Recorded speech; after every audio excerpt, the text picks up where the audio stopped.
introduction. D'ailleurs, vous devriez envisager de faire des brefs. Donc, apprendre à entreprendre. Qui ici a envie de devenir entrepreneur? Évidemment. Ok. Et les autres, vous ne savez pas.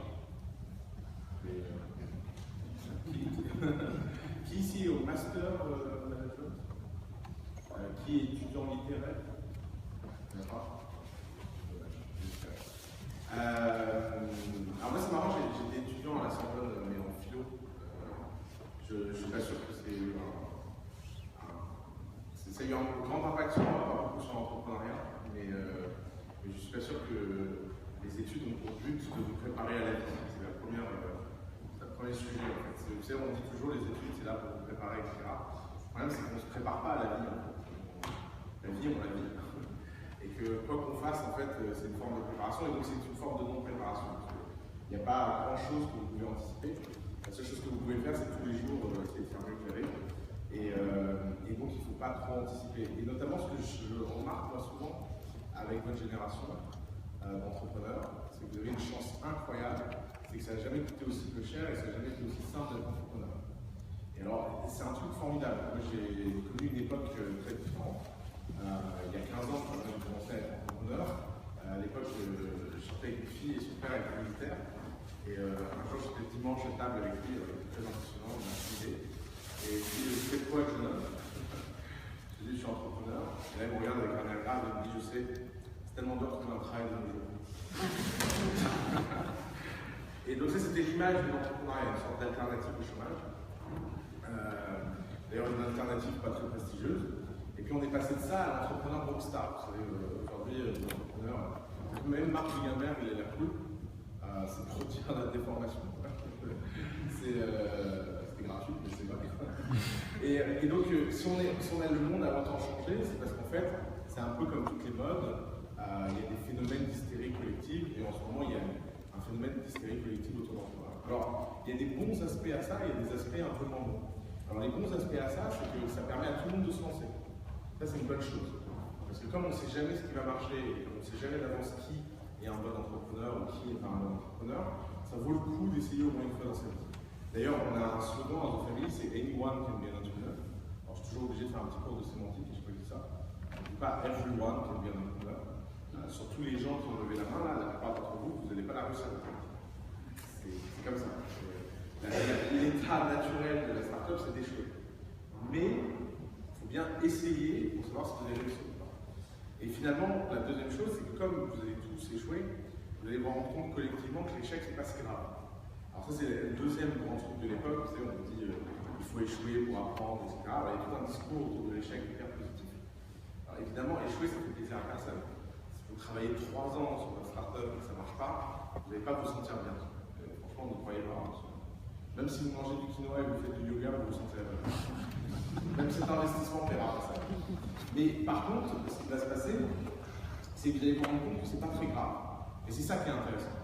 Ce qui est intéressant, c'est que tout ce qui tue pas rend plus fort. Et que finalement, vous pouvez tout à fait avancer. Alors l'autre bon aspect au fait que l'entrepreneuriat soit devenu quelque chose d'extrêmement à la mode, c'est qu'on vous prend de plus en plus au sérieux. À un point qui en est un peu drôle. Moi je vois des concours de pitch et de start-up où le jury en connaît aussi autant que les gens qui pitchent, et tout le monde s'excite et se congratule en disant c'est formidable l'innovation. Tous ces petits jeunes qui font des choses incroyables. Donc ça en devient quasiment drôle, mais ça permet aussi de démarrer. En fait, tout ce qui permet de démarrer n'est pas une mauvaise chose. Maintenant, c'est quoi les mauvais aspects à cette mode de l'entrepreneuriat? Le mauvais aspect numéro 1, c'est qu'il y a quelque chose qu'on ne vous dit pas et qu'on devrait vous dire de façon plus intense. Moi j'essaye de le dire le plus possible, surtout pour de jeunes audiences. C'est que contrairement aux modes précédentes, c'est une mode qui a peu d'intérêt financier. Pourquoi? Parce que dans les années 70, la mode c'était de devenir consultant. Dans les années 80, la mode c'était de devenir banquier. Dans les années 90, la mode c'était d'être trader. Tous les gens qui sont devenus consultants, tous les gens qui sont devenus banquiers et tous les gens qui sont devenus traders, quand ils ont fait leur crise d'existence à la quarantaine, ils avaient quand même quelques millions sur un compte en banque, parce que c'était assez mécanique que si vous rentiez dans ce genre de carrière, vous aviez une récompense financière. L'entrepreneuriat, c'est un domaine qui ressemble un peu à ce domaine-là, donc c'est C'est des domaines où le travail est dur, qui sont intenses, qui sont prestigieux, qui attirent tout le monde. Mais la réussite financière au bout du chemin, elle n'est pas garantie. Vous pouvez littéralement passer 10 ans de vie à entreprendre et littéralement ne rien avoir à la fin. Et c'est beaucoup plus courant que vous l'imaginez. Et ça pose un problème, c'est que les gens se font des illusions sur pourquoi ils sont entrepreneurs.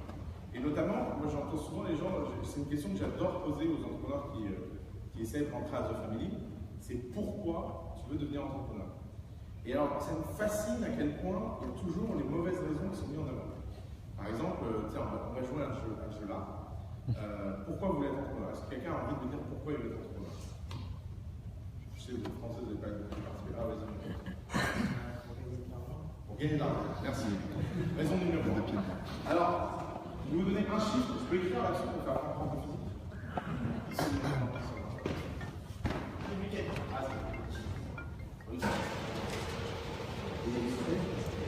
On va avoir déjà un peu de tableau.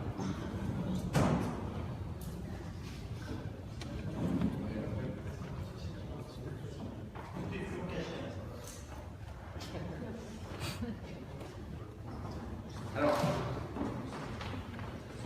essayez de vous donner une représentation graphique de l'entrepreneuriat et on va prendre l'écosystème qui fonctionne le mieux au monde, la Silicon Valley. D'accord? Donc, dans la Silicon Valley, il y a à peu près 100 000 startups qui sont créées tous les ans. D'accord? C'est à peu près, on va dire, c'est les trucs où c'est pas des voitures volantes bizarres, mais ce sont des vrais trucs. Il y a à peu près 100 000 startups à peu près réalistes qui sont créées tous les ans dans la Silicon Valley. Bon, sur ces 100 000 startups, vous en avez 10 000 qui vont lever ce qu'on appelle un seed, c'est-à-dire une première levée de fonds auprès d'investisseurs qui va les mettre en chemin pour essayer de fabriquer ces premières validations. Ces gens qui lèvent entre 500 000 et 2 millions d'euros. Sur ces 10 000, il y en a à peu près 1000 qui vont faire une série A. C'est-à-dire un gros tour institutionnel avec des gros investisseurs entre 5 et 25 millions d'euros, voire des montants plus délirants pour les grosses séries. Et sur ces 1000, on a à peu près une centaine qui vont survivre. Et ça, c'est la machine la plus efficace au monde dans la création de start-up. C'est-à-dire qu'aujourd'hui, dans le monde, il n'y a aucun autre endroit. Alors, si vous prenez ce petit groupe de privilégiés, ces gens-là qui survivent et qui vendent leur boîte, et bien figurez-vous que 50% d'entre eux, la moitié, gagnent moins d'argent que le millième employé de Facebook. Pourquoi? Parce que le millième employé de Facebook a touché 0,1% de Facebook. Et donc, millième employé de Facebook, vous n'êtes pas un génie, hein. Il y a 999 personnes avant vous qui vous disent c'est pas trop mal, ça se passe par ici. Pas genre vous êtes un pionnier, pas genre vous êtes le premier ou le deuxième employé de Facebook. Non, non, vous êtes le millième employé de Facebook. Et bien, le millième employé de Facebook a gagné plus d'argent que 50% des gens qui font un exit dans l'écosystème le plus intense et efficace du monde. Donc, qu'est-ce que ça veut dire? Ça veut dire que si tu es entrepreneur pour l'argent, ça risque d'être très décevant. Ça ne veut pas dire que l'argent n'est pas le but et c'est pas important. Moi, je ne connais pas beaucoup d'entrepreneurs qui le feraient s'il n'y avait pas d'argent. Évidemment, c'est une motivation. Évidemment, c'est sympa de gagner de l'argent. Évidemment, c'est un truc qui change la vie de gagner de l'argent. Mais malheureusement, tu ne peux pas le faire pour ça. C'est-à-dire que l'argent, ce n'est pas une destination, c'est plus une conséquence du fait que tu bosses bien et que tu as de la chance. C'est l'intersection entre la chance et le fait que tu bosses bien. Mais tu peux bosser très très bien et pas avoir de chance. Et là, dans ce cas-là, dans l'entrepreneuriat, il n'y a pas d'argent. Et donc, si ta seule obsession, c'est de gagner de l'argent, il y a des façons beaucoup plus intelligentes de gagner de l'argent. Par exemple, monter un business de service. Si vous regardez tous les types qui ouvrent des agences de conseil, de design, qui ouvrent des boutiques, des restos, etc., en fait, il y a plus de gens dans ce milieu-là qui gagnent 4 ou 5 millions d'euros par an que d'entrepreneurs qui gagnent ça. En fait, les montants qui restent aux entrepreneurs sont beaucoup plus faibles que vous l'imaginez. parce qu'ils créent énormément de valeur avec leur entreprise, mais il leur reste assez peu au final de cette valeur créée. Et pour un Xavier Niel, pour un Mark Zuckerberg, pour un, malheureusement pas Oussama, pour un mec comme ça, en fait il y a énormément de Oussama. Vous n'êtes pas tant comme ça. Donc l'argent c'est pas une très bonne raison. Allez, une autre raison de devenir entrepreneur. Allez-y, toujours les mêmes. De vouloir créer. Alors, je vais élargir ton sentiment, créer / impact. D'accord? Voilà. Alors celui-là c'est mon préféré parce que l'impact et la création, finalement, dans l'entrepreneuriat, le plaisir de créer quelque chose qui est utile, le fait de créer quelque chose qui a de l'impact, c'est un peu le bonus du jeu vidéo d'entrepreneuriat. C'est un peu comme dans un Mario où vous faites tous les niveaux, tous les boss, tous les champignons, toutes les pièces, et que là, boum, il y a un monde secret qui apparaît qui vous dit impact. Alors, l'impact, c'est hyper rare. Et en fait, des opportunités d'impact dans le monde, il y en a beaucoup plus que vous imaginez. Vous le prouvez en 3 minutes. Qui ici utilise Google Maps? Levez la main. D'accord? C'est-à-dire qu'à part les 3 fainéants qui ne veulent même pas lever la main, ils l'utilisent quand même. On peut reconnaître que c'est un truc qui a eu énormément d'impact sur tout le monde. D'accord? Ok. Qui a créé Google Maps? Quelqu'un sait? Larry Page et Sirkin. Bien sûr. Alors ça c'est du storytelling. Non, Larry Page et Sergey Brin, ils n'ont rien fait. Et ils étaient au snowboard et ils ont dit à tout le monde qu'ils avaient créé Google Maps, mais c'est pas vrai. Alors, qui a créé Google Maps? Oui. Ouais, un employé de Google. Et alors c'est un employé de Google. C'est un employé de Google qui a une caractéristique très marrante. C'est l'employé 50 000 et quelques. C'est-à-dire que quand le mec a rejoint Google et qu'il a créé Google Maps, il y avait déjà 50 000 employés. Et il a une deuxième caractéristique marrante, ce type, c'est qu'il était employé du bureau australien. En clair, le bureau dont personne ne sait ce qui se passe. Parce que vous êtes en Californie, il y a un bureau en Australie, il n'y a personne, il n'y a pas Larry Page et Sergey Brin qui se lèvent le matin en disant alors, puis-je avoir le dernier rapport sur les nouvelles du bureau australien, s'il vous plaît? C'est limite si les mecs sont au courant qu'il y a un bureau en Australie. Et donc vous avez 2 mecs en Australie qui un jour ouvrent le serveur Google et se disent tiens, c'est marrant, Google a acheté toutes les cartes du monde. Alors pourquoi Google a acheté toutes les cartes du monde? Parce qu'ils ne savent pas quoi faire de leur argent. Vous savez, Google c'est un peu le Qatar du web. Il y a du pétrole, il y a de l'argent qui jaillit. Et ils ne savent pas comment faire. Et donc à un moment, un employé chez Google, qui est un employé du bureau de Singapour, c'est pas un sketch, c'est une vraie histoire. Il a acheté toutes les cartes du monde. Toutes les rues, tout, il s'est dit, on ne sait jamais, peut-être qu'un jour ce sera utile. Et il y a un mec qui a employé 50 000 en Australie, qui se dit, tiens, c'est intéressant, je vais faire une petite interface, on se balade dans les cartes, on tape une adresse et ça donne le chemin le plus court. Et hop, Google Maps est né. Donc vous voyez, l'impact, ça demande du leverage. Vous avez plus de chances d'avoir de l'impact en allant dans une grande entreprise et en vous motivant à faire des choses malgré votre hiérarchie, c'est-à-dire en ne demandant pas la permission et simplement en étant motivé par ce que vous faites, qu'en créant une startup. Par exemple, la semaine dernière, j'ai un type qui est venu me pitcher une boîte dans l'éducation, qui est typique des gens qui font des boîtes dans l'éducation, c'est-à-dire qu'ils n'ont pas de business model, ils ne savent pas comment ils vont gagner de l'argent, ils ne savent pas comment ils vont se financer, mais ils veulent faire une boîte dans l'éducation. Alors je dis, mais pourquoi tu veux tant faire une boîte? Il me dit, parce que tu vas avoir un impact sur la façon dont les gens s'éduquent. Je dis, mais pourquoi tu ne vas pas à la Mark & Zuck Foundation? Ils ont donné 25 milliards pour changer l'éducation dans le monde. Vous pouvez ranger votre ego 2 minutes de côté, aller travailler à cet endroit-là, et vous aurez beaucoup plus d'impact en étant employé d'une entreprise comme ça ou d'une fondation comme ça, que vous n'en aurez jamais en créant une boîte pourrie dans l'éducation. Tout le monde s'en fout. Et ça, c'est la réalité la plus dure qu'on peut avoir sur la plupart des projets. Parce qu'en fait, l'impact, c'est hyper rare. Et si vraiment vous êtes sincère sur l'impact, c'est pas dans les startups que vous trouvez ça. Allez, une autre raison de créer une startup. Oui? Vouloir travailler pour personne. Vouloir travailler pour personne. Celle-là, c'est ma préférée. C'est pas Pierre. Alors, Pierre est un entrepreneur qui nous parlera après, qui va nous démontrer ses détails. Alors, celle-là, c'est marrant parce qu'en fait, les entrepreneurs, c'est les gens qui reportent le plus au monde et qui ont plus de patrons. Je m'explique. Comment ça marche quand vous êtes entrepreneur? La première étape, c'est votre entourage. Votre premier cercle de reporting, c'est les gens, vos amis les plus proches, vos parents, vos petits copains, vos petites copines, tous les gens qui font votre entourage, c'est le niveau 1 de reporting. Si en plus vous êtes libanais comme l'organisateur soir, là, vous ne pas le niveau de reporting, c'est 3 conseils d'administration par jour à la journée. Donc ça c'est le niveau 0 de reporting. Après si ça marche bien, que vous arrivez à survivre à ce niveau 1, c'est-à-dire que vous arrivez à survivre au ridicule, d'aller voir ces gens-là, de les regarder dans les yeux et de dire I'm an entrepreneur. Ouais. Ce geste-là déjà, c'est dur. Ensuite, vous passez de ce cercle-là à un deuxième cercle de reporting, c'est que si votre boîte marche bien, vous avez des employés.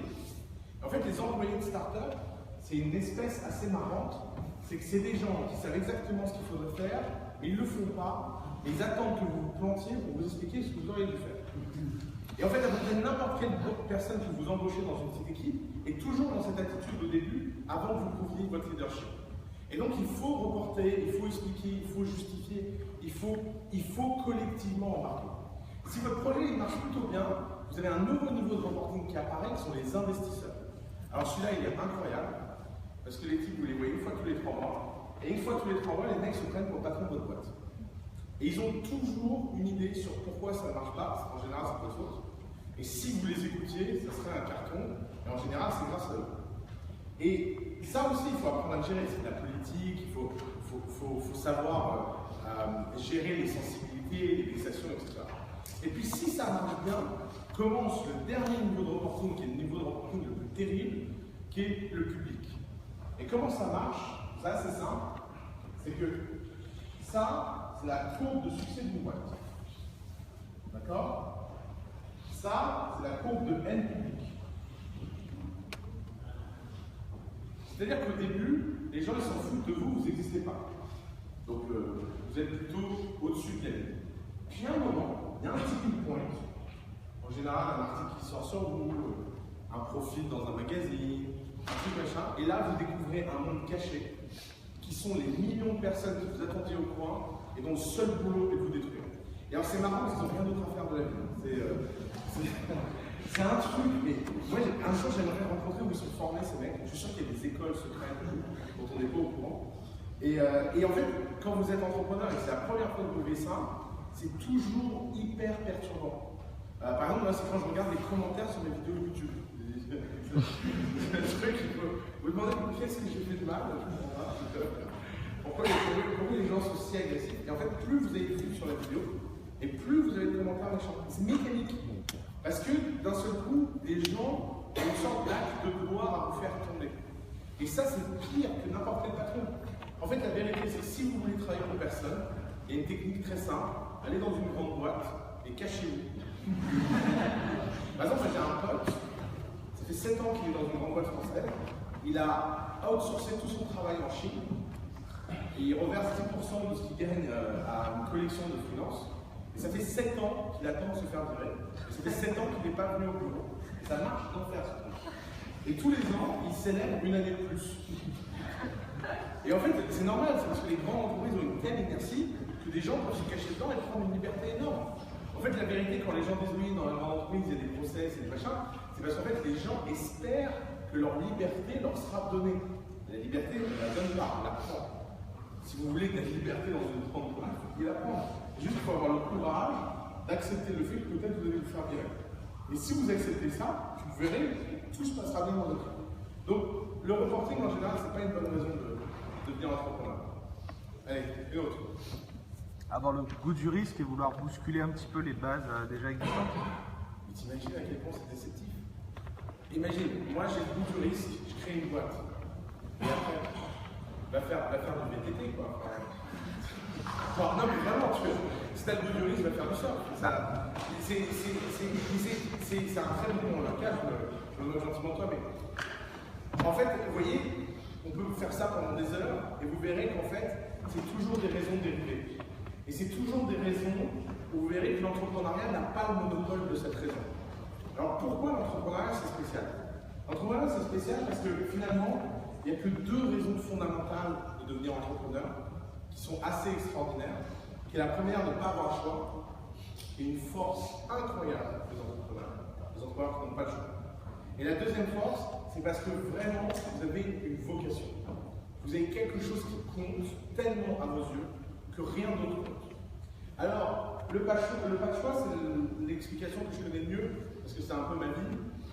J'ai grandi à Tours, je m'appelle Oussama Hamar, j'ai très vite compris que si je voulais court-circuiter quelques étapes dans la hiérarchie sociale, l'entrepreneuriat, c'était pas mal. Vous voyez, c'est tout bête en fait. C'est quand vous avez ce genre de contraintes, ben vous essayez en fait de changer de conversation. Voilà. Vous parlez d'autre chose, et vous parlez d'entrepreneuriat, vous faites des choses, et résultat, vous sautez des marches, et vous le faites avec une force incroyable, parce que vous n'avez jamais d'arbitrage de type, si ça ne marche pas, j'irai prendre un job. Par exemple, moi j'ai bossé 2 semaines dans une grande entreprise, ils m'ont viré, et ils m'ont demandé de plus jamais recommencer. C'est comme ça. Alors aujourd'hui, j'en rigole parce que ça marche beaucoup moins, mais finalement, au fond, je n'en suis pas si fier que ça. C'est horrible d'être comme ça. C'est tellement plus fort que moi et je supporte tellement pas les cadres. J'ai jamais supporté l'école, j'ai jamais supporté la hiérarchie, j'ai jamais rien supporté de tous ces cadres-là, que j'avais pas d'autre choix si je voulais avoir un gagne-pain que de construire quelque chose qui était chez moi. Et ça, c'est une force incroyable. Et la deuxième force, c'est la passion. C'est le fait d'être intellectuellement passionné par un sujet, et parce que vous êtes intellectuellement passionné par un sujet, vous avez une légitimité et une expertise qui est au-dessus de tout le monde. Et les gens ne prennent pas assez au sérieux ce sujet-là. Par exemple, je vois plein de gens qui viennent me voir et qui me disent « Je veux être entrepreneur, je cherche une idée ». Ça, c'est la pire façon de faire. Vraiment, si vous êtes dans ce cas-là, oubliez tout de suite. Ça ne marche pas comme ça. Si vous voulez devenir entrepreneur, choisissez un sujet avant de choisir un projet. Choisissez un domaine et rentrez à fond dans ce domaine. Vous savez, il ne faut pas grand-chose pour devenir un expert dans un domaine. Si vous vous mettez à travailler tous les jours sur un sujet, en moins de 2 ans, vous êtes à peu près un bon amateur, en moins de 5 ans, vous êtes un expert. Donc, ce n'est pas beaucoup de temps à l'échelle d'une vie. Vous avez une vingtaine d'années en moyenne. Si vous vous projetez en vous disant, si je m'intéresse à tel sujet, dans 5 ans, vous pouvez être un expert mondial du sujet, vous aurez 26, 27 ans. C'est finalement très peu de choses. Et ça aura un retour sur investissement beaucoup plus élevé qu'écrire n'importe quel business plan. Parce que le business plan, c'est votre fantaisie. Le business plan, c'est juste une série d'hypothèses non prouvées que vous essayez d'imposer intellectuellement aux autres. Mais il n'y a rien de concret sur lequel vous pouvez construire. Alors que si vous vous fascinez pour un sujet, je ne sais pas, si vous êtes fasciné de robotique, ou de VR, ou d'intelligence artificielle, ou de comics, ou de commerce, ou de finance, ou de... peu importe, ben vous avez quelque chose à apporter, parce que vous avez quelque chose que les autres n'ont pas, c'est un secret. Un secret, c'est quoi? C'est le fait de savoir quelque chose sur un marché que les autres ne savent pas. Et un secret, c'est pas quelque chose de confidentiel. Un secret, c'est que vous pouvez l'écrire sur tous les murs, personne ne vous croit. Je vais vous donner par exemple le secret de The Family. Souvent, moi j'explique The Family en disant ça, c'est la courbe du nombre d'entrepreneurs. Et ça, c'est le coût de lancement d'une boîte. C'est-à-dire que ça coûte de moins en moins cher de lancer une boîte, quasiment vers zéro. Et donc, le nombre d'entrepreneurs monte mécaniquement par projet. Donc, ce qui fait la différence entre 2 entrepreneurs, c'est pas l'argent et l'éducation. Puisque l'argent est de moins en moins important et qu'il y a de plus en plus de monde, quelle est la seule chose sur laquelle les gens peuvent se différencier? L'éducation pour devenir singulier. Et ça explique tout ce qu'on fait à The Family. Pourquoi on n'investit pas d'argent dans les entreprises de The Family? Tout simplement parce que ça, c'est notre secret. Vous avez vu, c'est pas confidentiel, je peux vous le dire. Et quand je dis ça aux gens depuis 5 ans sur le marché, les gens là, vous dites n'importe quoi. Heureusement qu'il y a la BPI. Et donc, en fait, moi je crois profondément qu'un bon entrepreneur, sans argent, il peut gagner contre un entrepreneur qui a beaucoup d'argent mais qui ne sait pas ce qu'il fait. Et par exemple, on a une entreprise chez nous qui s'appelle Star of Service, qui est un très bon exemple de ça, où Star of Service était en compétition avec une boîte qui avait levé 8 millions d'euros et eux, ils n'avaient rien levé. D'un côté, il y avait des types qui avaient des bureaux, 50 personnes, un air de sérieux. De notre côté, en nous, il y avait 3 mecs en slibard dans leur appart. Basiquement, ils vivaient ensemble et ils étaient en caleçon toute la journée. C'est un style. Et bien, ils ont gagné. Et aujourd'hui, ils ont une boîte avec 250 employés. Pourquoi? Parce que les 8 millions d'euros, elles sont dans cette courbe-là. Elles ont une importance décroissante. Alors que l'éducation et l'impact du savoir, le fait d'être meilleur, le fait d'être singulier, le fait d'investir sur vous-même, ça a une valeur exponentielle. Et c'est pour ça qu'à notre famille, notre obsession, c'est qu'est-ce qu'on peut faire pour investir plus dans les gens, parce que leur projet réussisse ou que leur projet ne réussisse pas, on aura un actif extraordinaire qui est l'entrepreneur, qui sera quelqu'un de singulier et différent. Et pourquoi je parle de singularité? Parce que quand vous voyez ces courbes-là, vous voyez qu'en fait, c'est plus une histoire d'être différent, c'est une histoire d'être unique. C'est-à-dire en maths, une singularité, c'est un point. C'est-à-dire c'est un moment où il y a quelque chose d'unique qui se passe. Et on ne peut pas faire semblant d'être unique. Si vous êtes dans une sorte de moule où vous voulez devenir entrepreneur pour devenir entrepreneur, oubliez. Si vous êtes dans un moule en vous disant je vais travailler 3 ans en conseil pour ensuite apprendre plein de choses et ensuite devenir entrepreneur, oubliez. Il n'y a rien qu'on apprenne en conseil qui ne sert jamais à rien en entrepreneuriat. C'est ce que les boîtes de conseil racontent pour avoir des gens pas chers. Si je vous dis le secret, faites la même chose aux féminines. Vous saurez. Et en fait, tout ça, ça ne compte pas. La seule chose qui compte, c'est qui vous êtes et comment vous pouvez vous construire quelque chose d'unique et comment vous pouvez utiliser justement cette masse d'informations disponibles gratuitement en votre faveur. Question? C'est pas est-ce que tout le monde doit être singulier? Ah ben, si tout le monde devienne singulier, on a du temps. Et puis, le jour où on deviendra tous singuliers, on cherchera de l'uniformisation, et il y aura des mecs qui diront il y a tellement de dispersion sociale qu'il faut recréer de la communauté. On en est loin. Il n'y a qu'à voir comment les gens s'aiment. On peut créer une communauté singulière. On peut créer une communauté singulière. Ça, c'est le méta-problème du sous-problème. Qu'est-ce que vous avez quelle question vous avez sur votre vie? Moi, j'ai envie de faire ça interactif. Je peux parler pendant 2 heures, mais c'est toujours chiant. Alors, je vais vous expliquer pourquoi la plupart d'entre vous n'osez pas poser une question. C'est parce que vous avez tous été traumatisés par l'école française. Souvenez-vous à l'école. Attends, laisse-moi faire ma blague. À l'école, le mec qui levait la main, c'était toujours le mec le plus insupportable. Souvenez-vous bien. Vous vous souvenez de ce truc, cette espèce de sentiment que vous aviez composté. Et donc, des années plus tard, vous ne voulez pas lever la main parce que vous ne voulez pas être une personne. Et vous ne vous rendez pas compte de la richesse qu'on perd à ne pas poser les questions que vous avez en tête. Vous avez tous des questions, vous pouvez me les poser, et vous verrez, ça sera beaucoup plus intéressant que moi qui parle pendant des heures. Vas-y, mon vieux. Alors, moi j'avais une question. Vous avez commencé à entreprendre très jeune. Ouais. Moi j'ai 20 ans, j'ai l'impression que j'ai rien fait très concret. C'est fort probable. Voilà. Et je me demandais la question, est-ce que tout le monde est voué à pouvoir entreprendre, ou alors c'est vraiment réservé à certaines personnes qui ont des capacités Alors c'est une question très intéressante. Et je vais te raconter une histoire qui me fascine et qui est une histoire vraie. Un jour, Mozart, après un concert, sort d'un concert et il tombe sur un compositeur qui vient le voir et qui lui dit « Mozart, j'ai une question pour vous, je suis en train de composer ma première symphonie et j'aurais voulu savoir si vous pouviez me donner un conseil ou deux sur comment composer une symphonie. » Et puis Mozart le regarde et dit « Mais une symphonie, mon Dieu, c'est un objet musical extrêmement complexe. Ça demande beaucoup de travail, ça demande beaucoup de temps avant de maîtriser une telle complexité. Tu devrais commencer par une balade et une flûte. Et puis petit à petit, faire des objets musicaux de plus en plus complexes. » Il dit « Mais je ne comprends pas, maître Mozart, vous avez composé votre première symphonie à l'âge de 6 ans. » Il dit « Oui, mais moi, je n'ai demandé à personne comment faire. » Alors, la leçon de cette histoire, souvent les gens prennent la leçon de cette histoire en se disant, bah voilà, Mozart est un génie arrogant, et puis il avait du talent, et il parle à un pauvre type qui n'a pas de talent. Et alors, ce qui est intéressant, c'est que ce mec est devenu compositeur de roi. Histoire vraie. Pourquoi? Parce que dans la vie, il n'y a jamais un seul chemin pour arriver à une destination. Ce qu'il faut faire, c'est savoir qui vous êtes. Il y a des gens qui ont des talents innés. Moi, je le vois à ce famille. On a des entrepreneurs qui sont touchés par la grâce. On a des gens, je ne sais pas pourquoi, à chaque fois qu'il y a une question, ils apportent la bonne réponse. Comme ça. Pourquoi, à chaque fois qu'ils ont un choix difficile à faire, boum, ils prennent le bon choix. Et par exemple, si tu prends mon cas à moi j'ai commencé très tôt. Alors c'est vachement déformé, j'ai fait ma première boîte en Uruguay à 14 ans, alors non, j'ai jamais été en Uruguay. Mais ma boîte était en Uruguay parce que c'était le seul endroit où un mineur pouvait avoir une boîte.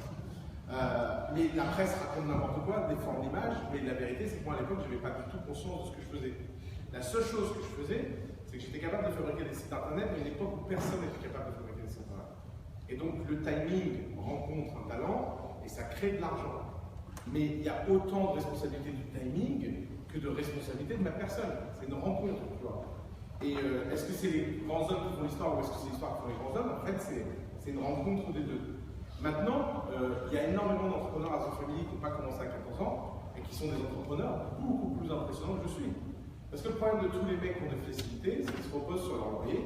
Et puis moi, j'ai mis du temps à recommencer à travailler.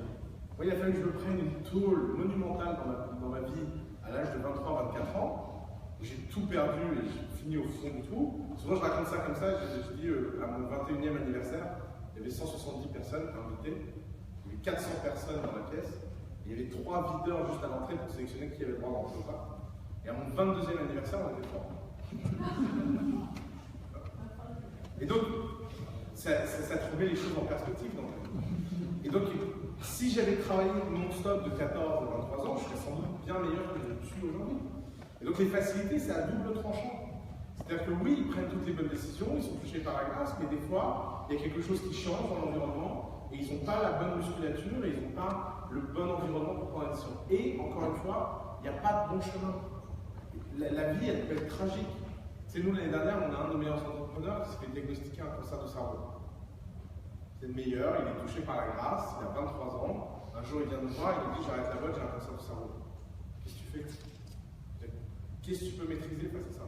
Et donc, comme tu ne peux rien maîtriser, tu peux faire qu'une chose, c'est apprendre à savoir qui tu es et avancer avec ce que tu as. Et c'est pour ça qu'il ne faut pas chercher la perfection, il faut chercher le progrès. Il ne faut pas chercher à se dire j'ai un objectif à 10 ans, il faut se dire qu'est-ce que je peux faire aujourd'hui qui sera mieux qu'hier. Il faut réduire son échelle de temps. Le meilleur conseil que je donne souvent aux entrepreneurs, c'est réduisez votre temporalité. Arrêtez de réfléchir à l'année, essayez de réfléchir à qu'est-ce que vous pouvez faire la semaine prochaine.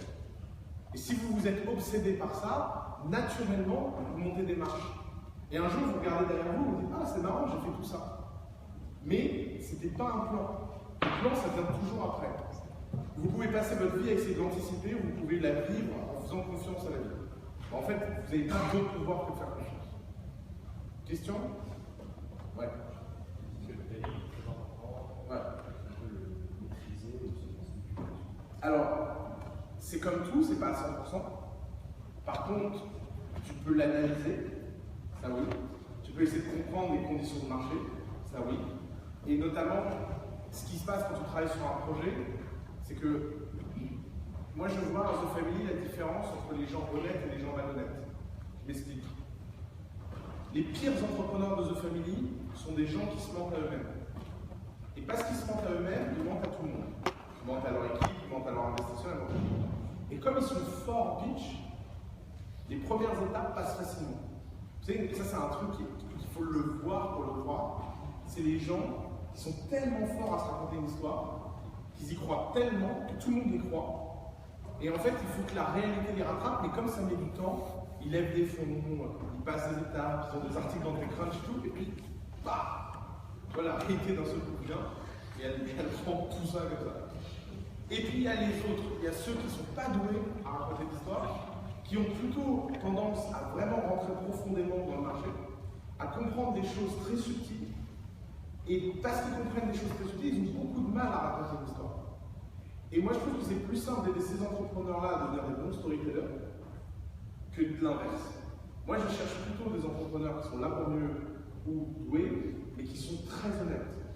Qui te disent, par exemple, une des questions pièges, mais ça je ne vais pas le dire, c'est que les gens savent comment faire. Une des questions pièges quand les gens rentrent dans The Family, c'est de leur demander tout ce qui ne va pas. Vous n'imaginez pas le nombre de gens qui disent rien.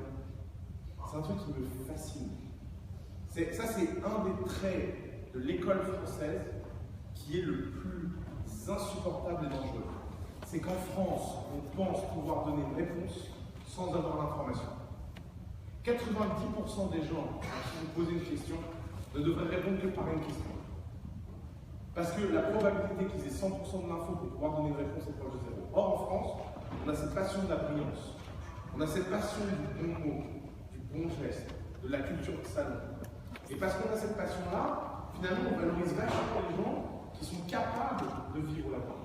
On valorise pas le type qui dit écoute, j'en sais rien, qu'est-ce que tu peux m'apprendre pour que je me fasse une meilleure opinion pour te dire ma décision. Et pourtant, c'est ce process-là qui fait les grands entrepreneurs. C'est cette capacité à poser des questions. Et je vais vous raconter une histoire personnelle que moi j'ai vue cette année, parce que je m'en suis rendu compte que c'était une attitude étonnante. Ça me chauffe les yeux. Il y a un type dans notre industrie qui s'appelle Paul Graham. Qui connaît Paul Graham? C'est dingue qu'on devient has-been rapidement. Ok, bon, dans ma génération, Paul Graham, c'est une star. Et Paul Graham, il a créé un truc qui s'appelle Y Combinator, qui est le The Family américain, qui fait 1000 fois la taille de The Family. Il a écrit des essais sur l'entrepreneuriat qui sont extraordinaires. Et cette année, The Family, on a eu une crise sur notre international. On n'arrivait pas à internationaliser The Family et on était en train de sombrer. On n'arrivait pas à comprendre comment internationaliser The Family. Et je suis au téléphone, place Vendôme, et je suis en train de m'engueuler avec mon associé, Alice. Des choses qui arrivent quand les choses ne marchent pas. Mais quand les choses ne marchent pas, le niveau de tension monte et vous engueulez. Et il se met à pleuvoir, et je rentre au Ritz, et je percute un monsieur qui tombe par terre, et je ramasse le monsieur en m'excusant et en étant tout confus, et c'est Paul Graham. Et je lui dis, putain, Paul Graham. Et il me dit, oui, vous me connaissez? Et je dis, oui, je suis un grand fan, je suis vraiment désolé de vous avoir bousculé. Il me dit, vous faites une start-up? Je dis, non, pas très bien, je suis un truc qui s'appelle The Family. Ah bon, bah racontez-moi ce que c'est. Et donc, je commence à lui raconter, et il me dit, alors ça se passe bien? Je lui dis, non, terrible, c'est catastrophique. Et il y a ça qui va pas, ça qui va pas, ça qui va pas, ça qui va pas. Et je commence à lui faire ma liste. Et le mec, il me regarde, il fait, bon, bah, asseyons-nous. Et on s'assoit tous les deux, et en 2 heures, il a résolu tous mes problèmes, et de plus de famille cartonne à l'international. Combien de gens, réfléchissez à vous, combien de gens dans ce moment-là tombent sur la personne qu'ils admirent le plus au monde, leur demandent comment ça va, et ils vont mentir en disant tout va bien pour essayer de l'impressionner. Combien vont dire non, ça va pas, j'ai plein de problèmes, essayez de m'aider. Or, où est la valeur? La valeur, c'est que quand vous avez des problèmes, les gens peuvent vous aider. Si vous n'avez pas de problème, personne ne peut vous aider. Les entrepreneurs les plus insupportables de The Family, c'est ceux qu'on voit toutes les semaines, où on disait qu'est-ce que je peux faire pour toi? Il y a un truc qui va pas? Non. Tout va bien? Ouais. Puis 6 mois après, leur boîte elle est plantée. Bah alors, finalement, ça n'est pas si bien que ça? Ouais, mais en fait, tu comprends, on n'a pas fait assez de com. Go to hell. Seriously, vraiment. Et pourquoi? Parce que c'est en fait un sujet d'honnêteté intellectuelle. C'est cette incapacité à se livrer parce que c'est de croire qu'on réussit parce que c'est beau. Non, on réussit parce qu'on est capable de sincérité dans les moments les plus cruciaux. Et c'est vrai avec son équipe, c'est vrai avec ses investisseurs, c'est vrai avec les gens random que vous rencontrez. Oui. Ce qui fait qu'aux États-Unis, les Google, startups, comme ça, on n'a pas vu venir, les Silicon Valley, allez, on va aller plus loin, Singularity University. Enseignement, recherche, pourquoi ça marche là-bas? Et pourquoi? On est si bête ou est-ce que. Non, il y a des sports d'intelligence on apporte. Les emmerdes. Non, la Silicon Valley est un endroit unique pour des raisons que les gens ne comprennent pas. Alors, la première chose, c'est que la Silicon Valley a été construite en 40 ans et pas en 5 ans. C'est-à-dire que l'erreur fondamentale qu'on fait en Europe à chaque fois qu'on réfléchit à l'innovation, aux startups, etc., c'est qu'on essaie de créer des plans sur 5 ans et pas des plans sur 40 ans. Qu'est-ce qui s'est passé en 40 ans? En 40 ans, la Silicon Valley a détruit des milliers et des milliers d'entreprises avec des milliers de gens. Ils ont le taux de faillite le plus élevé du monde. Regardez ce schéma. Vous savez que si je fais ce schéma en France, il est très drôle. Vous voulez que je le fasse en France, ce schéma? Allons-y. En France, vous avez à peu près 10 000 startups par an qui sont créées. Sur les 10 000, vous en avez à peu près 5 000 qui lèvent un site. Pourquoi? Pour une raison très simple, argent public. Bah oui, dossier, BPI, business angel, défiscalisation. C'est-à-dire qu'à peu près tous les mecs qui comprennent rien à rien créent un marché où au lieu que les gens qui ne marchent pas meurent et laissent les autres prendre la place, etc., Vous vous battez pour des ressources face à des gens qui ne le méritent pas. Et comme vous vous battez avec des ressources pour des gens qui ne le méritent pas, vous vous retrouvez avec un taux de mort de start-up beaucoup plus long. Par exemple, une des stats dont on est très fier en France, c'est que la France est le pays au monde où le moins d'entreprises meurent. Bizarre quand même. Pourquoi? Parce que quand vous êtes dans la Silicon Valley, moi j'ai assisté à des scènes invraisemblables. Vous investissez dans une boîte, elle lève 23 millions d'euros, elle teste son marché un an, elle a cramé 16 millions, l'investisseur vient voir l'entrepreneur, lui met une tape sur l'épaule et dit écoute, ça va pas le faire. Tu sais quoi? Tu prends les 5 millions qui restent, tu plantes la boîte, tu prends un peu d'argent pour ta poche, tu retentes un truc, tu nous appelles. Mais là, on ne peut pas perdre du temps sur un truc. En France, mais les types, ils vont chercher 25 tours avant de mourir. L'écosystème français est rempli de zombies.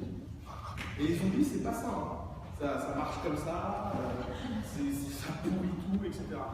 Et donc, en fait, ce qui fait que la Silicon Valley est unique, c'est qu'elle est remplie de gens ayant vécu plusieurs fois des échecs. Et donc, vous avez un écosystème d'une classe moyenne hors norme qui a connu les startups comme seule réalité. La startup en Californie n'est pas un arbitrage, elle est la seule chose qui existe. Et donc, comme c'est un terrain dans lequel c'est hyper fertile, parce que quand vous êtes entrepreneur, vous allez dans la rue, vous parlez à 5 personnes, les 5 ont créé une startup, les 5 ont été à un endroit, les 5 ont été fait, la boucle de transmission est beaucoup plus importante. Or, les entreprises comme Google, etc., ne sont pas des entreprises de génération 1. C'est des entreprises de génération 3, 4, 5. Et pourquoi c'est des entreprises de génération 3, 4, 5? Parce que la Silicon Valley étant hippie, tout le monde devient riche. La différence entre une boîte en France qui marche bien et une boîte en Californie qui marche bien, c'est qu'une boîte en Californie qui marche bien, elle fait 1000 à 1500 millionnaires. Une boîte qui marche bien en France, elle fait au mieux 10 millionnaires. Et donc quand on fait 1500 millionnaires, on fait mécaniquement 1500 mecs qui créent une boîte. Donc là-dedans, à nouveau, il y en a 10 qui produisent 1500 millionnaires, donc vous avez 15 000 millionnaires. Puis à nouveau, vous en avez 150 qui produisent 1500 millionnaires, donc vous avez 150 000 millionnaires. Et en fait, ce cycle-là sur 40 ans, il est unique. Alors qu'en France, depuis 40 ans, on a des types qui ont gagné des sommes considérables, Bernard Arnault, Xavier Niel, etc. Mais le nombre de gens autour d'eux qui sont devenus richissimes, vous les comptez sur les doigts d'une main. Et donc, ça ne produit pas d'écosystème. Parce qu'il y a deux raisons structurelles. Il y a une raison culturelle, où les gens ne comprennent pas la valeur des actions. On n'a pas ce rapport à l'action. Et donc, quand tu dis à un salarié, je te donne des actions, il n'y croit pas. Première chose.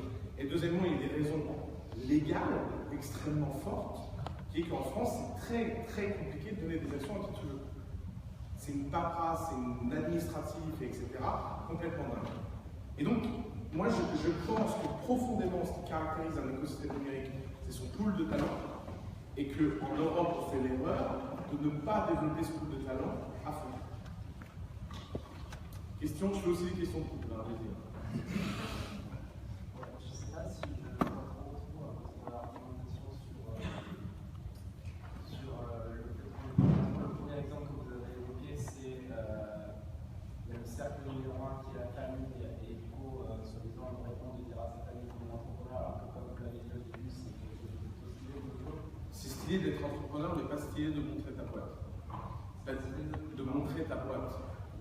Bah non, tu fais une boîte. Ok. Bah tu verras que le jour où tu fais une boîte, il y a un truc très marrant. C'est que quand tu décris ton idée aux gens, les gens ils imaginent Minority Report. Et quand tu leur montres la bêta de ton arc, ils te regardent et disent oh là là. Et il faut survivre à ça. Il faut survivre. Il faut être capable de ne pas être influencé par le fait que les gens vont te trouver ridicule. Pour te donner une image, être entrepreneur, c'est un peu comme traverser la mer sur un radeau. Quand tu as ton radeau et que tu es au bord de l'eau, là, avec le radeau, tu vois l'image? Tout le monde vient te voir et te dit putain, tu vas traverser la mer sur un radeau? Eh ouais, tu vas traverser la mer sur un radeau. Mais un radeau, tranquille. Bon, ensuite tu montes sur ton radeau et tu commences. Les gens disent ouais, bravo, puis ils rentrent chez eux, tu vois.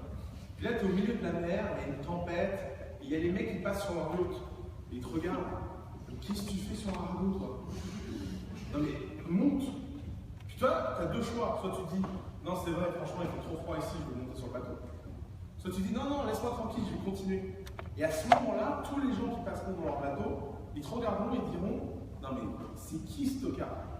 Et si tu arrives de l'autre côté, tu es à nouveau un héros. Parce que tu es le mec qui a traversé l'eau sur un bateau. Et ça, c'est le cycle de 100% de création de quelque chose de nouveau. Tu ne peux pas croire que tu as un soutien continu et sans scepticisme des gens. Et surtout les gens qui t'aiment le plus. Pourquoi? Parce que les gens qui t'aiment le plus sont vachement biaisés. Parce que soit ils sont dans une approche où ils te mentent en disant ouais c'est formidable, je crois en toi, et au fond d'eux ils angoissent. Soit pire, ils transmettent sur toi ton angoisse. Et d'ailleurs moi je le vois, la raison numéro 1 d'arrêt des startups as a family, c'est les compagnons et les compagnes. Parce que les types, ils disent j'ai un projet, tu vas voir dans 3 mois ça cartonne, et au bout de 3 mois, bah, évidemment ça cartonne pas parce que ça cartonne jamais au bout de 3 mois. Et là, ils doivent expliquer. Et en plus, par exemple, on a un entrepreneur dans une famille, ça fait 3 ans, et tous les 3 mois, il vient nous voir en nous disant j'ai trouvé le modèle, ça va cartonner. Et là, il est venu la semaine dernière, et il me regarde avec un sourire et me dit bon, je sais que je dis ça à chaque fois, mais cette fois, ça va cartonner. Et c'est ça ce qu'on fait à la famille, c'est qu'on est un environnement bienveillant, où quand les gens, pendant 3 ans, tous les 3 mois, changent d'idée, et tous les 3 mois, tu dis cette fois c'est la bonne, et bien tu dis oui, mais je te crois que c'est la bonne. Même s'il y a peu de chances que ce soit la bonne en fait. Et c'est ça en fait le sujet. C'est pas le fait que ce soit la bonne ou pas la bonne, c'est le fait que quand ça devient concret, c'est dur d'embarquer les gens. Ça a répondu à la question? On est sur un bateau. Notamment au niveau de. Parce que vous avez déjà dit, ce que vous avez dit en premier, c'était l'entrepreneur, c'est celui qui a le plus de patron de tous les employés du monde, et c'est pas possible si je pense ça. Enfin, notamment au niveau des. Bon, voilà, le mythe de la narration globale pour le créateur d'entrepreneur, c'est que dans plein des années, je vois qui me disent ouais, mais tu peux travailler quand tu veux et tout, vous avez des horaires. Mais c'est fou. Ouais, d'accord, ok, c'est faux pour. Ok, les petits, par prochaine année, ils vont travailler comme des brutes, et après. Non, mais attends, si tu es en train de me parler des gens qui ne sont plus entrepreneurs et qui ont réussi, oui, d'accord. Mais c'est pas ça le sujet. Le sujet, c'est quel est le prix que tu dois payer pour arriver à ce stade-là. Et franchement, on a le plus de patrons. Ah, mais clairement. Enfin, ok. Ben, en fait, si tu veux, je vais t'amener en stage d'observation dans un board et je vais te montrer ce que c'est d'avoir 4 investisseurs qui ne sont pas d'accord et qui disent 4 trucs différents en faisant semblant d'être d'accord à un entrepreneur. Vous pensez qu'elle est super méthodique à marquer sur la direction que vous donnez à chaque fois, c'est vraiment que. Alors, quand tu es entrepreneur, ta marge de manœuvre réelle, elle est infinie, parce que les types ne peuvent pas t'empêcher de faire ce que tu veux, mais ta marge de manœuvre psychologique et de confort, elle est très faible. Et c'est la tension entre les deux. Si tu as 4 personnes qui te disent de faire A et toi tu veux faire B, c'est forcément un conflit. Par exemple, je sais pas, un entrepreneur là, dans une famille, il veut changer de bureau et ses investisseurs veulent pas. Donc il veut passer de 300 à 1200 mètres carrés parce qu'il ne veut pas passer par un intermédiaire de 600 mètres carrés. Et ses investisseurs disent tu es fou, il ne faut pas faire ça. Bah, à ce moment-là, il y a 2 choix. Soit tu es dans la confrontation, soit tu es suffisamment bon en politique pour leur faire croire que c'est leur idée de passer à 1200 mètres carrés. Mais il n'y a pas 3 chemins. Et si tu crois que tu peux le faire sans leur autorisation, tu te fais des films, parce que tu le payes 10 fois le prix. Si tu te mets des investisseurs à dos, à chaque fois que tu auras un problème et qu'ils pourront te le faire payer, ils te le feront payer. Et tu auras forcément un moment où tu auras besoin d'eux en fait. Et c'est ça qui est compliqué quand tu es entrepreneur. Je vais parler plus. T'inquiète pas, fais une boîte et on en parle. Vas-y. Moi, j'ai une question sur un peu la mode de l'entrepreneuriat. Tout à l'heure, vous avez justement dit qu'il y avait un peu des périodes en 70, c'était les banquiers. Un consultant banquier. C'était assez séquencé. Et moi, ma question, c'était un peu, vous pensez quoi que, en fait, aujourd'hui, c'était déjà admis de vouloir devenir entrepreneur et que c'est un peu déjà une illusion. Parce que là, moi, non, mais je pense que c'est pas une et en fait, ça a plus un peu facile dans les sociétés, etc. Et aujourd'hui, on peut tous voir, vous demandez, donc les 50 dans la salle, je suis pas très chaud. En fait, personne n'a jamais rencontré, donc enfin, je ne pense pas que c'est un peu une illusion tout ça et que les Français ne sont pas encore en train de rêver comme ils rêvaient dans les années 70, 80. famille, on a aidé 400 startups, on en a 162 qui vendent, on en a 30 qui valent plus de 10 millions d'euros et on en a une qui vaut plus de 400 millions. On a fait ça en moins de 4 ans. Comment? Non mais ce que je veux dire par là, c'est que tu vois que c'est possible, c'est pas un rêve, c'est concret ça. Maintenant, il y a 50 personnes ici qui veulent être entrepreneurs et je pense qu'il y en a 2 ou 3 qui peuvent l'être. Donc la question, c'est comment tu décides pour toi si tu es fait pour ça ou pas. Il n'y a pas beaucoup de problèmes à essayer quelque chose qui ne marche pas. Mais si tu es dans une attitude psychologique où tu te dis j'essaye, ça marche pas, c'est pas grave, c'est quand même plus agréable que d'être dans une attitude où tu te dis je peux y arriver parce qu'on m'a dit que je pouvais y arriver. Et finalement, le discours qui est gênant, c'est ce discours qui dit que si tu veux quelque chose, tu peux l'avoir. C'est pas vrai.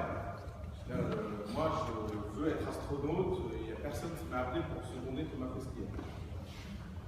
De vouloir quelque chose, c'est pas pouvoir.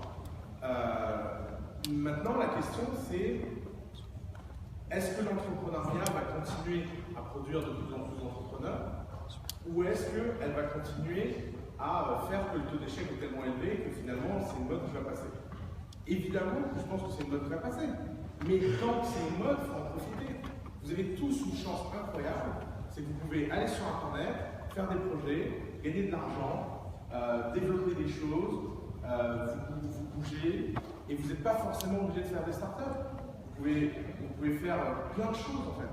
Et vous avez un pouvoir infini dans vos mains en tant que génération, c'est que jamais la distance entre ce que vous avez envie de faire et ce que vous pouvez faire n'a été aussi réduite. Moi, quand j'ai fait ma première boîte, il fallait aller créer un serveur, il fallait mettre un rack, et quand ça prenait feu, il fallait à 3 h du matin aller le changer. Et c'était il y a 10 ans. Aujourd'hui, j'ai pas un seul entrepreneur à la famille qui sait ce qu'est un serveur. Ça ne brûle plus. Pour eux, c'est Amazon qui push sur AWS. Et ça, c'est une chance formidable. Donc, je pense que c'est cette espèce de tension et dialectique où il faut être à la fois hyper optimiste et à la fois hyper réaliste. Il faut être hyper ambitieux et hyper concret. Et si tu arrives à être sur ces 2 tableaux, eh ben, c'est pas une illusion. Et puis si ça se trouve, tu auras un peu de chance et ça marchera. Oui. Quand tu montes la boîte, à quel moment tu décides de déposer les structures de l'entreprise? Le plus tard possible. Vraiment ça, j'ai jamais compris pourquoi en France. Alors si, je sais pourquoi. Parce que quand quelqu'un crée une boîte, il essaie de tout faire pour essayer de se légitimer. Donc il fait quoi? Il ouvre une boîte parce qu'il a l'État qui lui dit ceci est une entreprise. Il va dans un coworking parce qu'il peut dire ceci est un bureau. Il a un logo parce qu'il peut dire ceci est un logo, etc., etc. Il prend un comptable et un avocat. Maintenant, aucun comptable, aucun avocat, aucun logo, aucun working et aucune structure juridique n'a jamais lancé personne. Ce qui compte, c'est d'avoir des clients, d'avancer, etc. Donc, le bon moment, c'est quand tu as ton premier client et que tu n'as pas le choix. En général, c'est une bonne méthode de toujours faire les choses quand on n'a pas le choix. Toujours pousser jusqu'au moment où il n'y a plus le choix. Et donc, quand on n'a plus le choix, on le fait. Du coup, si on veut venir à des ateliers et poser un projet, si la structure est pas c'est pas grave. 80% des boîtes, c'est nous qui créons la boîte. C'est beaucoup mieux. D'ailleurs, les 20% où c'est pas nous, en général, c'est compliqué. Et tu peux être sûr qu'il y a des emmerdes et des complications. Il y avait une question là? J'aimerais vous entendre sur la peur et sur le rapport à la réalité chez l'entrepreneur. Alors, sujet de philo, 3e année. Alors, la peur est-elle réelle? Problématique de santé. Donc, disons que l'entrepreneuriat, c'est un jeu des extrêmes. Il ne faut jamais être au milieu. Il ne faut jamais être en zone molle. Toujours être en zone dure. Donc, il y a 2 façons de faire. Soit vous êtes paranoïaque, soit vous êtes suroptimiste et délusionnel. Complètement, vous ne savez pas ce qui se passe, vous ne croyez pas, tout va bien. Mais vous ne pouvez pas être au milieu, vous ne pouvez pas avoir peur de temps en temps. Maintenant, la peur, il y a un film génial là-dessus. Qui a vu After Earth? Le pire film de l'histoire de l'humanité, mais qui a une phrase incroyable, merci monsieur. Donc vous pouvez tous regarder After Earth avec Will Smith, parce qu'il y a une phrase dans ce film qui dit le danger est réel, la peur est une illusion. La peur, c'est simplement un rapport au danger. Le danger, lui, il est réel. Quand vous faites une boîte, il y a des choses qui sont dangereuses. Vous pouvez vous tromper, vous pouvez faire une mauvaise analyse, vous pouvez perdre un client, vous pouvez ça. Mais le fait d'avoir peur de ce genre de choses, ça n'apporte rien. Donc toute la question, c'est comment vous allez au-delà de votre peur. Et il y a deux façons de faire. Soit vous ignorez tout et vous avancez à l'instinct, soit vous analysez tout, mais vraiment pas intensément. Il ne faut pas être au milieu, il ne faut pas analyser de temps en temps et être à l'instinct de temps en temps. Et ça, c'est des systèmes qui ne fonctionnent pas. Oui. Il y a une taille idéale des profils types pour faire une bonne équipe. Alors, une bonne équipe, c'est une équipe qui se ressemble. L'un des pires conseils qu'on donne aux entrepreneurs, c'est de leur dire il faut être avec des profils complémentaires. Genre un designer, un hacker et un hustler. Désolé. Mais c'est le pire conseil. Non, mais rien de plus. Je ne vais pas faire de polémique, mais je vais vous expliquer pourquoi c'est le pire conseil. Parce qu'en fait, c'est un conseil qui repose sur la non-connaissance de la nature humaine. Les développeurs, ça ne supporte pas les hustlers. C'est comme ça. Si vous êtes un hustler, vous ne pouvez pas blairer les devs. Et si vous êtes un dev, vous ne pouvez pas blairer les hustlers. Et c'est normal, parce que si vous êtes un dev, vous avez fait beaucoup de choix dans votre vie pour devenir un dev. Si vous vous habillez comme notre ami là-bas, ben forcément, vous fréquentez des gens qui s'habillent comme ça. Si vous vous habillez comme notre ami ici, ben forcément, vous fréquentez des gens qui s'habillent comme ça. Mais si, c'est vrai. J'ai pas parlé de potes, j'ai parlé de gens. Regarde, il fait hipster aussi. Hein. Toi, tu parles de toi.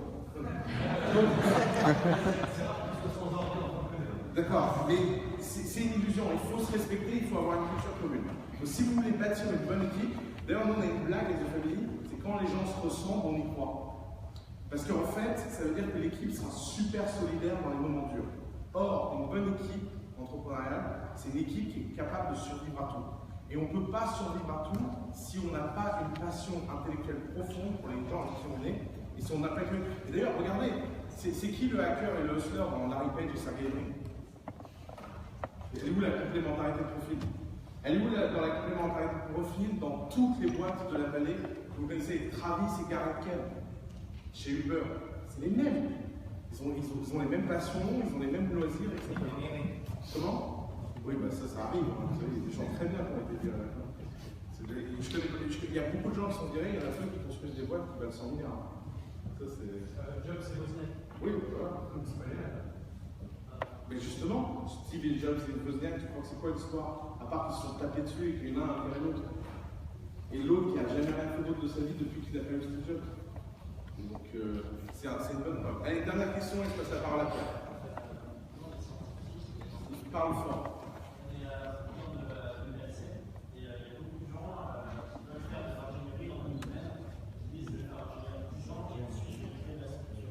Ça sert à rien. J'en pense que ça sert à rien. Je pense que c'est génial d'être ingénieur en 10 ans. Je pense qu'il y a plein de gens qui ont été entrepreneurs. Il y a plein de gens qui ont été entrepreneurs. Il y a plein de gens qui ont été ingénieurs en 10 ans et qui deviennent entrepreneurs. Il n'y a pas de causalité. C'est-à-dire qu'il n'y a pas de bon moment pour devenir entrepreneur. Tu peux devenir entrepreneur après 5 ans d'expérience, après 10 ans d'expérience, après 15 ans d'expérience, après 30 ans d'expérience. Mais ça ne change rien par rapport au fait de devenir entrepreneur. Oui? Moi, je suis plus par des méthodes inverses des grandes industries. Et je voulais savoir si vous pensez que c'est problématique que les startups et les entrepreneurs soudainement peuvent vraiment changer quelque chose à ça. Moi, je pense que c'est même la seule chose qui a de l'intérêt. Et je pense qu'à The Family, on essaye de profondément changer les choses. Prends Agricool, par exemple, www.agricool.co. Il y a des gens qui parlent du glyphosate et il y a nous qui voulons carrément faire faillite la Bayer. Moi, je comprends pas bien parce que ce que je retiens, c'est qu'on dit qu'il faut être passionné pour entreprendre.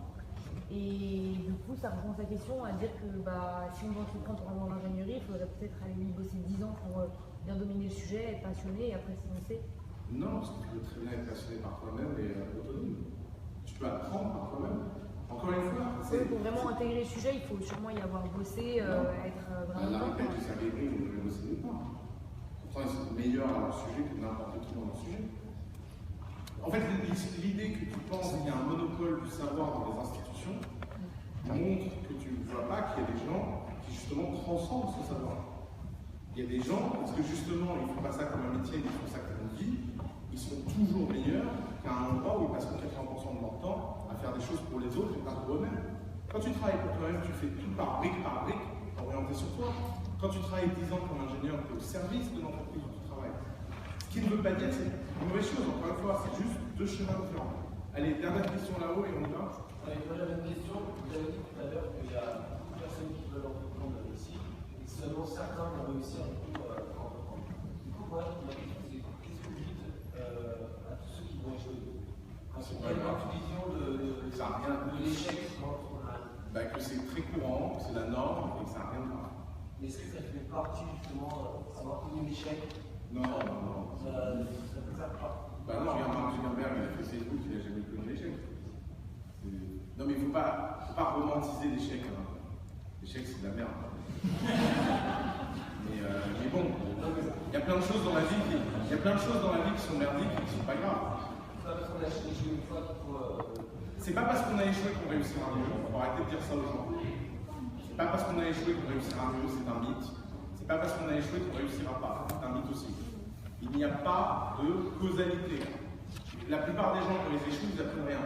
Quelques personnes qui échouent apprennent des choses. Mais cette romantisation d'échec en disant parce que j'ai échoué alors je vais réussir, faux. Il y a des gens qui échouent et qui réussissent, il y a des gens qui échouent et qui échouent. Merci beaucoup.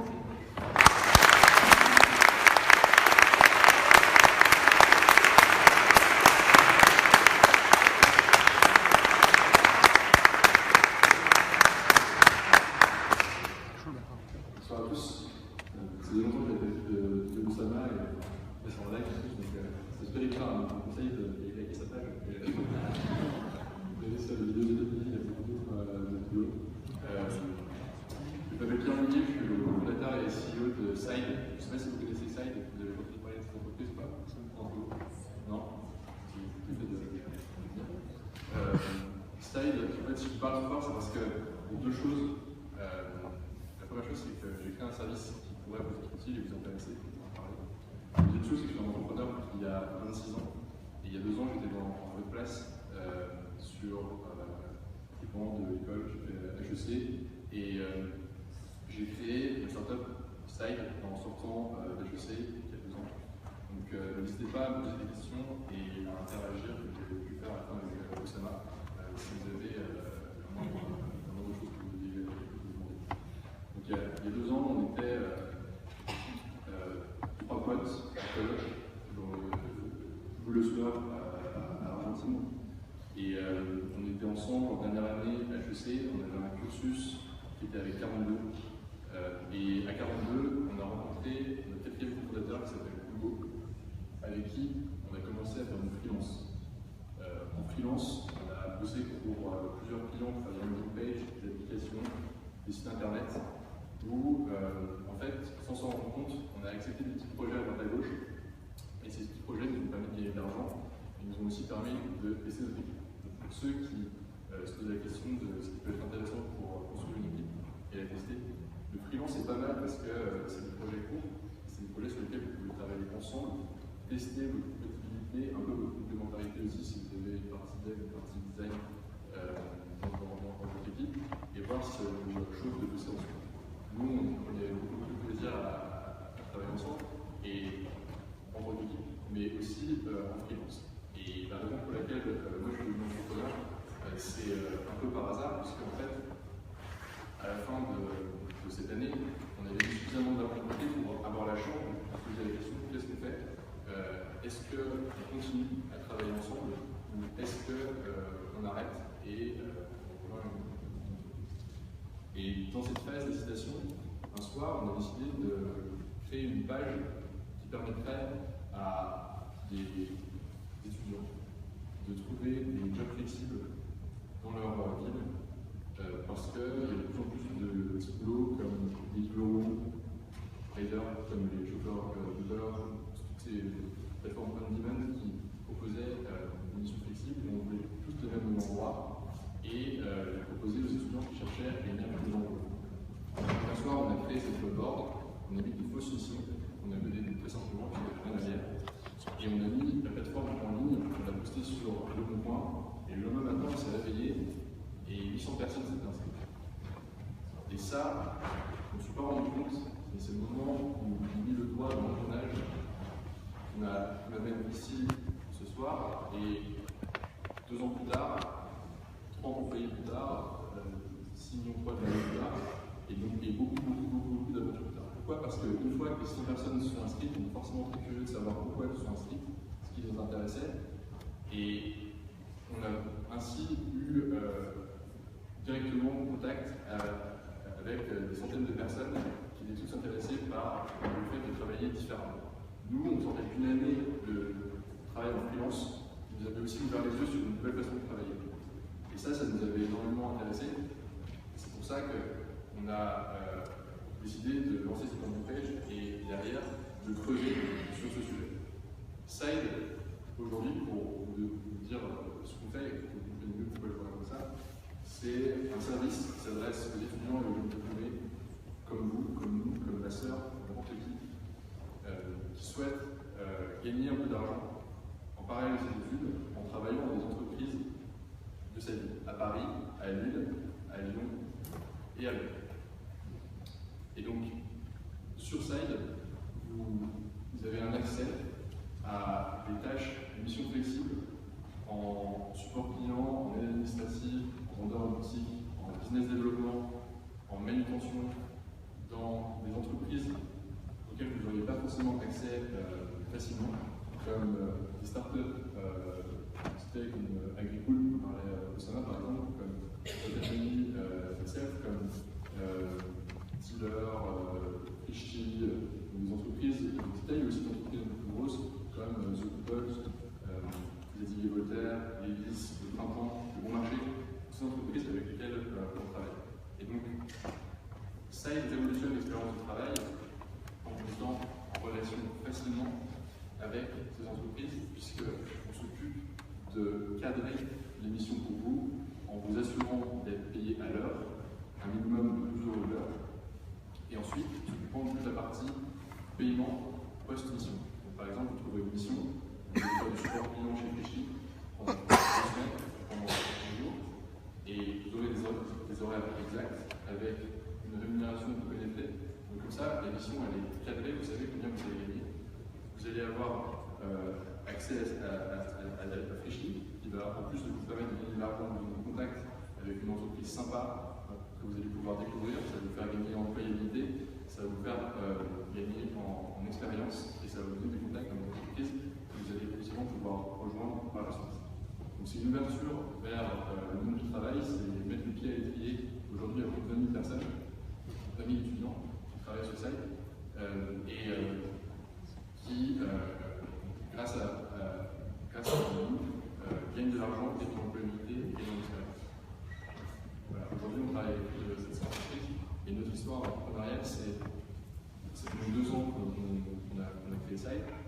Aujourd'hui, on est une trentaine dans l'entreprise, on est environ 10 product dev, 10 en opération et 10 en sales, en business développement.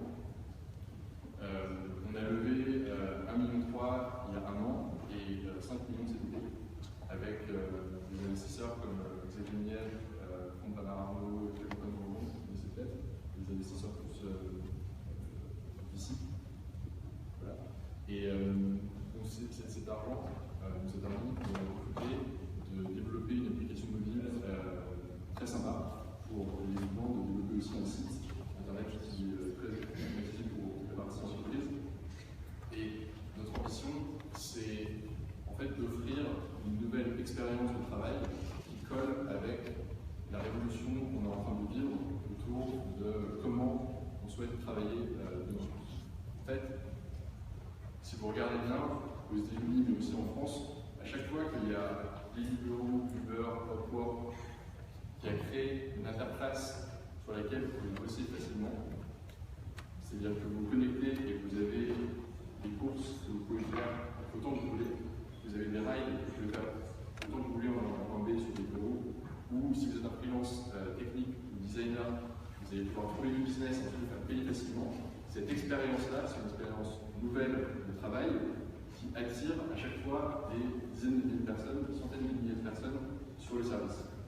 Et donc ça prouve que c'est une nouvelle expérience de travail qui est possible, qui est plus flexible, et qu'aujourd'hui des centaines de milliers de personnes adoptent grâce à de nouvelles plateformes et à de nouvelles interfaces comme celle des riders de bureau et des riders de... Nous, on n'a pas la même approche du travail flexible parce qu'on n'aime pas une approche qui est un peu précarisante qui propose des travailleurs de mais néanmoins, ce qui nous intéresse, c'est de pouvoir proposer de la flexibilité tout en apportant de la protection et un cadre dans notre application et dans nos services. Les investisseurs ont une question, parce que c'est important qu'ils soient pas publics, qu'ils soient pas de l'argent public, parce qu'ils ont une caractéristique, ces investisseurs. Parce que les investisseurs ont une caractéristique particulière. Est-ce que si ça avait été de l'argent public, vous n'auriez pas arrivé au même résultat? Alors en fait, j'ai aucune idée de ce que de recevoir de l'argent public, mais en tout cas, il n'y a pas de contraintes particulières de la part de l'investisseur privé. Je crois qu'il y a eu de contraintes potentiellement, je pense en cela, c'est un peu public. Et en fait, on a tout fait en termes de recevoir.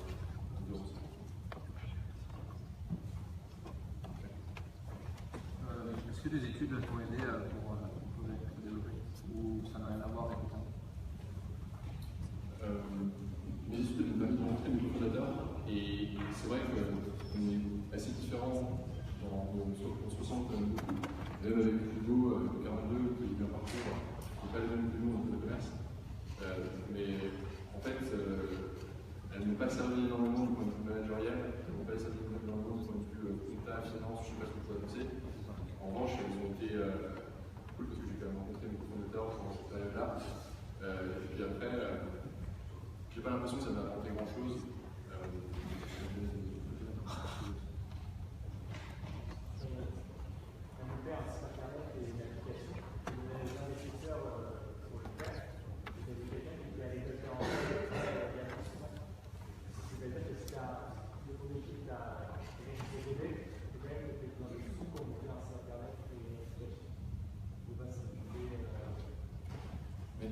Au début, on a gagné 70 000 € grâce à l'application de site internet qu'on a fait en dev, en finance. Et grâce à ça, on a touché directement une personne, on était 5 dans l'équipe. Au tout début, j'ai codé une partie du site, si vous m'entendez aujourd'hui, c'était juste le départ. Mais au départ, on a juste un site internet pour les sailors, les étudiants, et un site internet pour les entreprises. Ensuite, une fois qu'on a levé notre seed, là on a pu commencer à coder l'application mobile pour avoir un usage mobile qui était plus adapté à ce qu'on avait rencontré. Mais sans les fonds, c'était compliqué de passer de coder directement à site internet et une app mobile. Généralement, il faut choisir un app mobile. Et on avait choisi le web. Dans votre expérience, vous avez commencé un peu au culot et au bluff en postant quelque chose qui n'existait apparemment pas. Il n'y avait pas l'interface de l'autre côté, donc vous avez fait venir à vous un des éléments du marché qui est peut-être la demande et après vous avez trouvé à l'offre. Je me posais la question aujourd'hui, on voit dans l'entrepreneuriat que les gens qui réussissent, ils réussissent à se positionner dans une partie d'intermédiation parce qu'il manquait quelque chose. Et vous avez clairement identifié qu'il y avait un potentiel qui était celui des étudiants, il y avait éventuellement des besoins en fait, dans l'entreprise. Est-ce que vous ne pensez pas que ça a été permis parce que vous aviez une maîtrise technologique, mais aujourd'hui, est-ce que toutes les futures activités d'entrepreneuriat, est-ce qu'elles sont simplement dans ces aspects d'intermédiation, Booking.com, Uber, est-ce que c'est ça aujourd'hui, parce que c'est ce qu'on constate, beaucoup d'entrepreneurs réussissent à rapprocher les gens, parce que la technologie, elle réussit à rapprocher. Et est-ce que vous allez vous développer, mais est-ce que vous allez continuer finalement dans le développement de vos projets? Est-ce qu'au contraire, vous pouvez en fait essayer de discuter et au départ faire grossir votre modèle pour dire mais finalement ce que j'applique sur les étudiants, je peux me positionner en termes d'intermédiaire ailleurs. Quelle est un peu votre vision aujourd'hui de l'intermédiation et de votre prochain développement? Alors l'intermédiation, c'est pas la seule voie d'entrepreneuriat. Vous pouvez créer des jeux vidéo, SaaS, Il y a plein de petites entreprises que vous pouvez créer qui n'ont rien à voir avec une plateforme qu'on appelle Marketplace, l'application. Et nous, notre mission, c'est de révolutionner le marché du travail. Donc le marché auquel on s'attaque, c'est le marché du travail. Et le marché du travail qui existe aujourd'hui, on sait qu'il est un peu cassé, c'est qu'on peut faire quelque chose de nouveau via une plateforme. Une plateforme qui offre une expérience qui est différente de ce qu'on peut trouver lorsqu'on cherche un job sur Facebook, LinkedIn ou une job board traditionnelle. Parce qu'en fait, en tant que plateforme, on s'occupe aussi de la partie administrative et paiement. Et au départ, comme on était étudiant, en fait, on est parti de nos propres besoins, de notre propre expérience pour résoudre un problème que nous on avait et aussi un énorme kiff qu'on avait ressenti en travaillant en tant que freelance. Et on s'est dit, c'est quand même dingue de réussir à gagner de l'argent comme ça en étant jeune et en travaillant dans des entreprises. On a eu la chance de trouver, et on voulait offrir la même chose à nos petits frères, nos petites sœurs, nos cousins et ça. Et donc, en fait, c'est parti de là. Et c'est pour ça que, c'est comme ça que nous on a commencé, et c'est commencé, on a commencé cette aventure vraiment de travers, parce que c'est une petite partie de ce que Side est aujourd'hui. Il y a une composante de développement commercial, par exemple, pour trouver des entreprises derrière pour sur les secteurs, il y a une composante de segmentation précise de développement produit qui est aussi très important. Nous, on était passionnés par le fait de résoudre un problème qu'on avait ressenti. Ça, c'était vraiment un truc qui était vraiment très très agréable, avec une vision qui était extrêmement ambitieuse et un produit à créer qui est fantastique. Si j'ai 55 ans, je pense au chômage, l'expérience, replacée, est-ce que je peux en fait appliquer à la plateforme? La vision, c'est de révolutionner l'expérience du travail, c'est pas révolutionner que l'expérience du travail étudiant, c'est de révolutionner l'expérience du travail. Le travail, il est plus complexe il s'adresse à plus de populations que la population étudiante. Et par la suite, on s'adressera sûrement, peut-être, à deux types de populations. Pour le moment, on privilégie la population étudiante.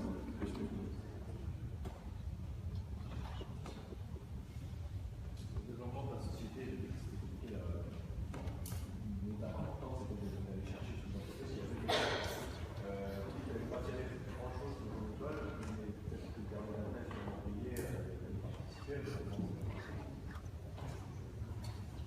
ils ont payé les anciens. En fait, je ne sais pas pourquoi, mais j'ai encore jamais contacté un seul ancien HEC.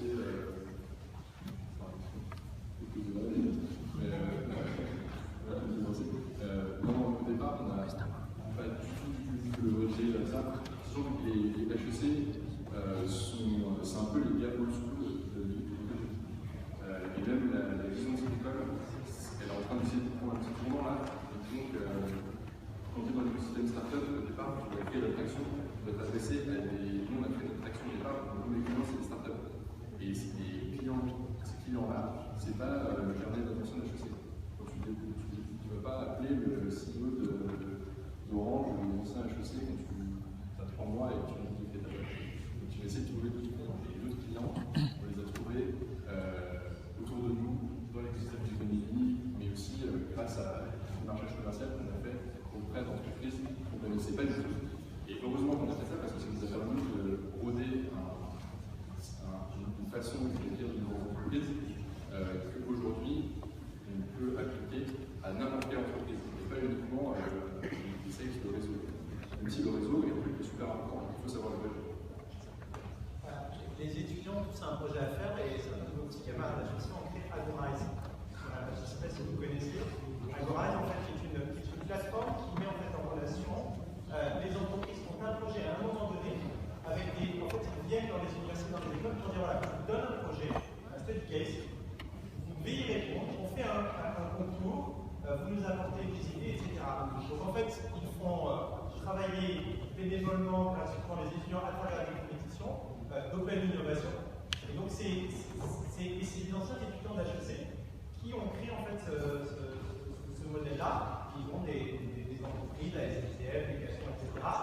Et j'allais dire eux, alors je ne sais pas quel est leur business model derrière, ils gagnent en termes de valeur. Et vous, la différence, c'est qu'il y a peut-être plus une dimension de partage. Est-ce qu'il y a par exemple un suivi des personnes qui travaillent chez vous? Quel est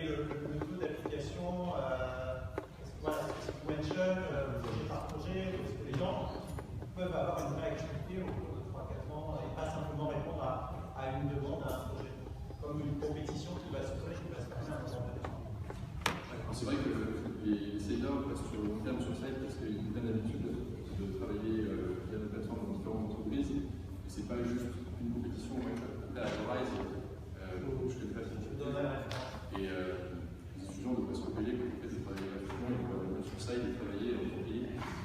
C'est bien, et d'ailleurs, je pense que chacun doit aussi prendre la responsabilité qui est la sienne en tant qu'étudiant et ne pas accepter de travailler et voilà, l'objectif de ça, c'est d'être dans une relation de long terme avec les étudiants, parce qu'ils peuvent travailler à une durée de maîtrise, sur la plateforme, donc ça peut être des missions très courtes, ça peut être des missions moyennement longues, très longues, et ensuite, c'est possible aussi de créer des contacts au sein de l'entreprise, c'est ça qui est très important. Il y a beaucoup de CDI, de CDD qui ont été créés à la suite d'une mission sur Site, parce que c'est un pied à l'étrier vers la rencontre d'entreprise et même la formation.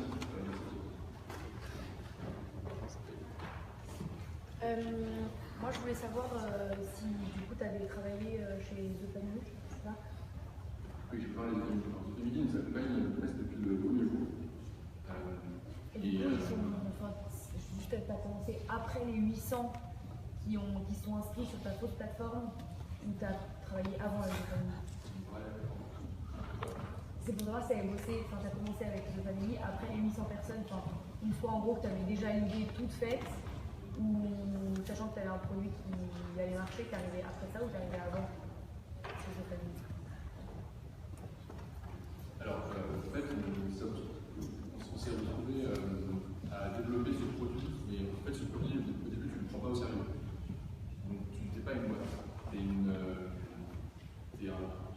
je pense qu'il faut d'ailleurs jamais vraiment prendre au sérieux ce que tu fais. Il faut toujours se dire qu'il faut faire beaucoup mieux et qu'il y a toujours très peu ambitieux par rapport au niveau d'attente qu'on a par rapport à ce qu'on fait. Au départ, quand nous on a commencé, c'était juste un petit truc qu'on était en train de créer et on ne disait pas que c'était une fois qu'on allait voir du famille, tout ça. Donc pour nous, on n'était même pas dans le scope des fonds, on n'était pas dans le radar des fonds, des familles, tout ça. Et c'est venu petit à petit, finalement, tu t'aperçois que petit à petit, tu rentres dans des radars d'investisseurs qui investissent très tôt, certains incubateurs, et c'est le principe que tu rencontres, comme ce qu'on a rencontré ensuite, une fois qu'on est rentré à l'économie. L'avantage, c'est que toi, tu gagnes des repères. Je sais pas que tu montes une boîte, que tu es jeune, tu n'as aucun repère. Moi, j'avais aucun repère, j'ai jamais travaillé dans une entreprise, je ne sais pas je ne connais pas l'écosystème startup.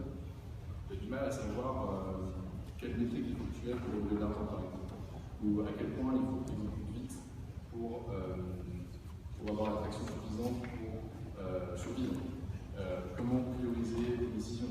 Et toute la partie chiante, qui est la partie d'incorporer comme il faut, propre, est-ce que je prends de l'argent public, je prends de l'argent public, si je fais ça, sans. Je te donne des conseils et des informations, si tu prends des décisions sur ces informations, mais c'est quand même utile d'avoir quelqu'un qui t'accompagne dans cette phase jeune, parce qu'en fait, le truc que tu as mis moins dans cette phase, on en a jamais plus tard, mais c'est le temps.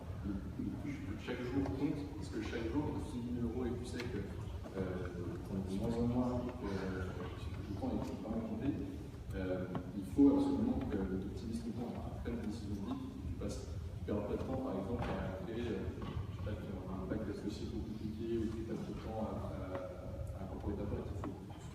Il faut avec un modèle simple et pas trop compliqué. Donc ça, c'est quelque chose que je t'ai mis les affaires. Ensuite, quand on était plus tard, quand on étudie, avant de lever en seed, ce qui est intéressant, c'est de rencontrer des investisseurs, de créer ton deck, de savoir pitcher, d'avoir des informations sur comment s'adresser à des investisseurs, combien est-ce que je peux lever. Quand on a levé au départ en seed, tout le monde nous a dit que je vais lever. À chaque fois que j'allais voir un investisseur français, ça c'est un truc qui m'a fait halluciner avec le milieu, c'est de dire l'impact. C'est qu'au début, tout le monde me disait que tu dois lever 500 000 max. Et quand on en parlait avec Oussama, il disait que tu lèves 1 million minimum. Le petit problème, c'est que d'un côté, il y a des mecs qui me disent que tu peux lever 500 000 max, et toi tu dis que tu lèves 1 million minimum. Et donc, ce qu'on a fait pour lever plus d'1 million, c'est qu'on a allé voir des investisseurs à l'étranger. Des trucs qui semblent c'est quand même très perturbant quand vous avez l'impression que vous avez vérité. C'est-à-dire que vous parlez à 15 personnes, ils vous disent tous, ah non, c'est 500 000 c'est max. Et à la fin, tu finis par y croire. En fait, on franchit la Manche, tu te retrouves à Londres, et là on dit je vais être 1 million, et là on me dit non, tu veux être 1 million, tu veux être 1 million, 1 million 3, 1 million 5. Et l'idée, c'est la logique inverse. C'est pareil, quand on a été voir des investisseurs en Allemagne, ils n'étaient pas effrayés à l'idée de mettre un ticket dans un cours de 1 million, 1,5 million. Et c'est comme ça qu'on a eu nos investisseurs en Angleterre, en France, en Angleterre, en Allemagne, et en France, au moment du site. Donc, Family a été très utile à ce moment-là, et voilà, un petit peu les exemples d'accompagnement pour venir de c'est vraiment la notion de. Ce qui est cool, c'est qu'on est accompagné sur le long terme, on peut vraiment créer des relations fortes avec. C'est pas la notion de batch de 3 mois. Et tu penses rester combien de temps? Tu penses rester encore, avoir besoin d'aide et d'accompagnement pendant encore combien de temps? En fait, tu as toujours besoin d'aide, parce que tu veux toujours aller le plus possible, tu veux toujours face à des problématiques qui sont nouvelles pour toi. Donc, une fois que tu as fini de recruter les 5 premières personnes, il faut que tu recrutes 10 personnes qui sont un peu plus seniors, tu les manèges, tu les managé, tu les série A, tu les série A, tu peux plutôt dans un nouveau pays, tu as déjà dans un nouveau pays, et progressivement, toutes ces choses s'accumulent, et puis ça nous crée beaucoup de problématiques qu'il faut savoir résoudre. Donc, Family, en fait, ils sont au cœur de l'expérience de plein de startups. C'est pas mal d'informations et de retours sur ce qui se passe, et donc c'est toujours intéressant d'avoir l'avis de Family quand on a une problématique. Ton idée par rapport à ça, c'est de revendre, ou de développer, ou quel est le cycle, j'imagine, justement, parce que maintenant, vous êtes investisseurs, mais que oui, alors c'est pour ça qu'il faut mieux choisir les investisseurs, et l'avantage c'est que les investisseurs qui sont alignés sur nous en termes d'ambition. Donc ils ne disent pas que vous avez créé une petite boîte et non, vous avez créé une petite boîte et que vous exécutiez on a une ambition mondiale et une ambition de créer une entreprise la plus grosse qu'on puisse créer, et ça c'est très bien parce que c'est exactement ce que veulent aussi nos investisseurs et on le fait pour ça. Donc pour le moment on n'a pas l'intention de se vendre et on ne cherche pas de vendeur particulièrement. Pas possible parce que l'idée c'est que si j'ai créé cette entreprise avec mes associés et son équipe aujourd'hui, c'est parce qu'ils font beaucoup de plaisir tous les jours à faire ce qu'on fait et à se confronter aux problématiques qu'on a. Donc il n'est pas question aujourd'hui d'arrêter de faire des sorties. Une dernière question, et après on pourra échanger en bilatéral. Le premier qui parle, la première partie. Merci madame. À la genèse de votre projet, ce qui m'intéresse de savoir, c'est que vous avez un problème en étudiant et vous avez envie de tester quelque chose. Est-ce que vous êtes allé sur Internet pour voir si ça existait déjà, par exemple dans le chemin, de la l'idée, ça va, vous êtes lancé directement. Comment, voilà, c'est d'autres sites comme ça, notamment Safni ou d'autres sites, je ne sais pas si vous avez exactement. Et donc, j'imagine qu'ils ont été quand même pour vous à peu près. Et donc, comment on gère ce côté innovation et pas vraiment, et là, on temps, enfin, dans les idées, pour pas être motivé, pour continuer. Ça veut dire que tu peux aller beaucoup plus vite et qu'à un moment donné.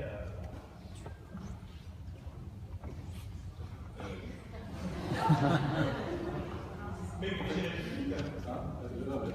C'est une question qui parfois peut vous affecter parce que en tant que jeune entrepreneur au tout début, c'est toujours un peu mal de voir un nouvel acteur arriver sur le marché. C'est un truc qui est naturel en fait. Ah, comme nous, c'est la compète. Et en fait, moi à chaque fois que je vois un nouvel acteur arriver, je me dis vraiment bon courage mon Dieu. C'est parce que forcément, au début c'est effrayant, après on s'habitue, c'est le jeu. Et puis si je fais cette entreprise tous les jours, c'est pour gagner. Donc j'ai l'intention de gagner sur le marché. Et ça veut dire qu'au fond de moi, j'ai un mindset de compétiteur. Donc le fait d'avoir une compétition, c'est pas quelque chose qui me fait particulièrement peur. En revanche, je réfléchis à comment exécuter le plus possible, comment réaliser la vision que j'ai en tête, comment croître le plus possible, et après, les compétiteurs, ils peuvent faire tout ce qu'ils veulent, et c'est très bien pour eux. Et je regarde pas vraiment, en fait, je regarde, c'est sur les plateformes de gauche, et essayer de ne pas être vraiment influencé par ça, parce que la plupart des trucs que font, en fait, il y a un truc qui est ultra pervers avec la compétition, c'est que les gens se copient, parce qu'ils pensent que les autres peuvent un truc qui marche. Donc ça veut dire qu'il peut y avoir, nous on a des trucs qu'on a fait au début, qui ne fonctionnaient pas du tout, des features, où on se disait, mais voilà, la catastrophe, c'est qu'il faut absolument qu'on change. Et quand tu t'inscris sur la plateforme de concurrence, tu t'aperçois qu'ils ont fait exactement la même feature, parce qu'ils ont sûrement vu sur ta plateforme. Alors en réalité, tu te dis, mais pourquoi vous avez fait ça? Parce que ça marche pas chez nous. Donc ça c'est un truc qui arrive assez régulièrement. Et ça prouve que le fait d'essayer de s'inspirer de ce que la compétition fait, c'est une mauvaise idée. Ce qui compte, c'est d'être extrêmement en revanche précis sur la façon d'exécuter pour prendre les bonnes décisions vite. Et c'est comme ça qu'on va gagner. Merci. Juste, est-ce que vous pouvez écrire en fait, la référence de votre site sur le tableau?